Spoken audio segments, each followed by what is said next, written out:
یہ آپ کو ناظرین میرے لباس پر ہو سکتا ہے کہ تعجب ہو رہا ہوگا، یہ تشریف لے آئے اور انہوں نے مجھے یہ لباس تحفے میں دیا پہنائے اور یہ ٹوپی بھی دی، اور میں نے ان کی دلجوئی کے لیے یہ پہن لی، آج بھی ان کی دلجوئی کے لیے یہ پہن کر آیا ہوں۔ اس بلند ٹوپی میں ان کا اپنے تصورات ہیں۔ کرغزستان جو کہ رشیا کی ایک آزاد ریاست ہے، ماشاءاللہ اسلامی ریاست ہے، وہاں یہ اسلام کی بلندی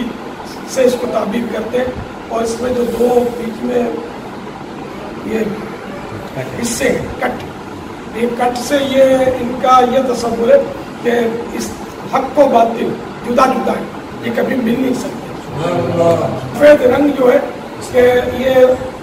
امن کی نشانی ہے، یعنی ہم لوگ پیسفل ہیں، چار کونے ہیں تو اس سے یہ تصور لیتے ہیں کہ ہم نے یہ خانہ کعبہ کی حیت اور کیفیت پر اس کو بنایا، تو کالا رنگ اس میں رکھا ہے۔ یہ بتا رہے ہیں کہ یہ جو ٹوپی ہے نا، یہ جو ہے یہ دوسرے سب سے بڑا جو شیخ ہوتا ہے نا ان کے یہاں، شیخ الکبیر، یہ ان کے لیے یہ خاص انہوں نے وہاں کا ٹوپی بڑی مبارک ہے، اس کی توجیہات نیک فالے اس میں بہت